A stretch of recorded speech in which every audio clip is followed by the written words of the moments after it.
কে চারটি তরিক নয়কো ভাই, পাঁচখানি তরিক আছে, আর একটি তরিক গোপন হয়ে আছে মা ফতেমার কাছে। তয়ে তয়ে সন্ধান করো, হয়ে যাবে আবে হায়াত। গোপন যে তরিকটি আছে, নামটি তার ওহেদানিয়াত। তো শরীয়ত তরিকত হকিকত মারফত ওয়াহদানিয়াত, পাঁচখানি এই তরিক আছে, শোনো হে মানবের জাত। তো আলিফ লাম মিম তিনে সবই সর্বত্র তিনের খেলা। এই তিনেই রাজে বাতুনি, শুনে নাও দুনিয়া বালা। তো তিন জনা নয় এক জনা,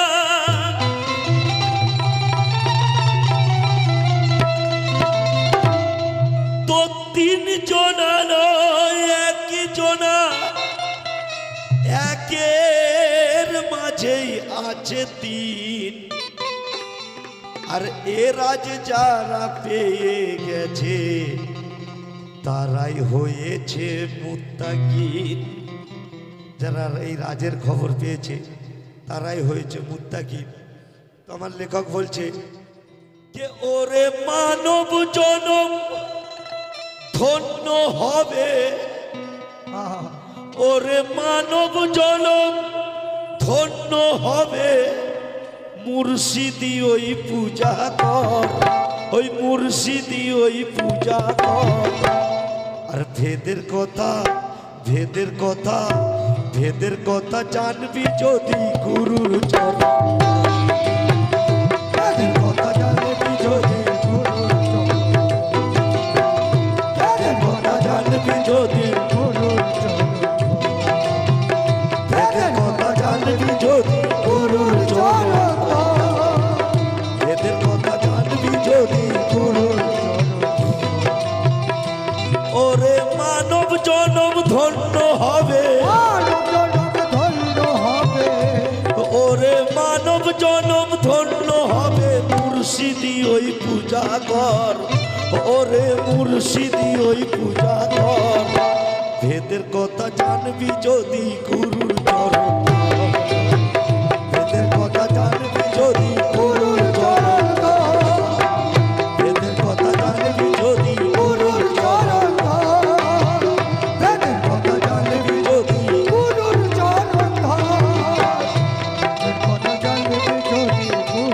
আসুন, আমার কাকার কাছে তত্ত্ব শুনে গেছেন, কিন্তু আমার লেখক কিছু প্রশ্ন করেছে। কাকা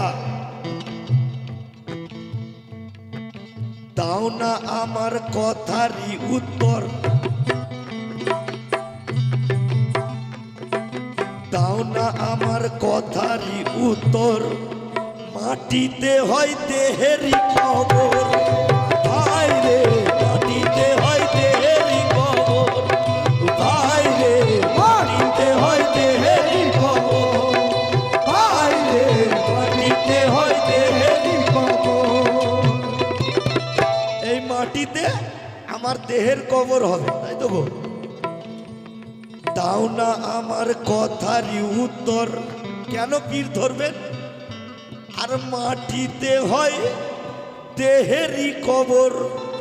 আবার বিচার করে বলো দেখি, বিচার করে বলো দেখি, বিচার করে বলো দেখি, আবার বিচার করে বলো দেখি, ওই মাটির কবর কার ভিতর।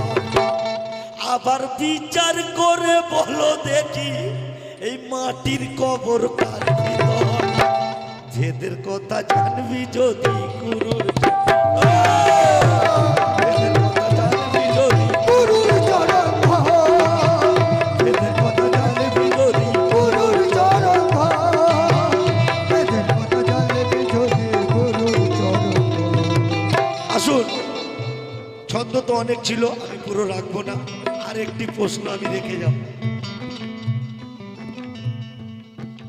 বলো না একবার জোবানে, বলো না একবার জবানে মুর্দা ঢাকা হয় গো কাফনে।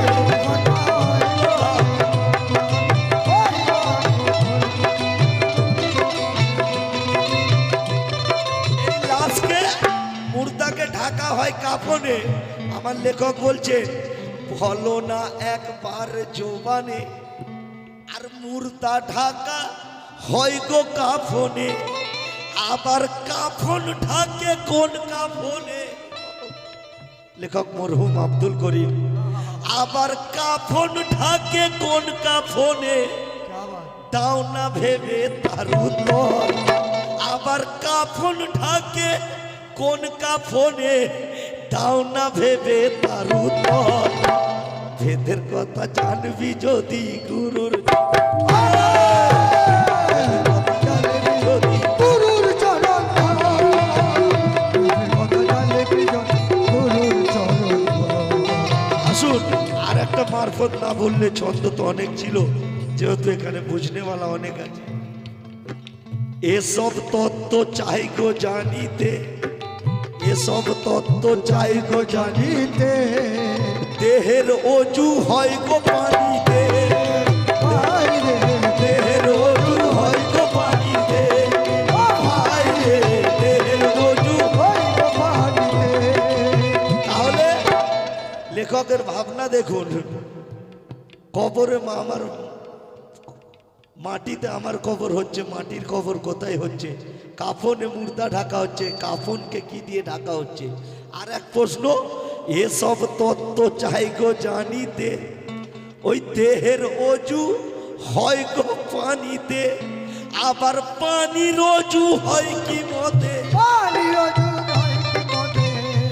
আবার পানির অজু হয় কি মতে?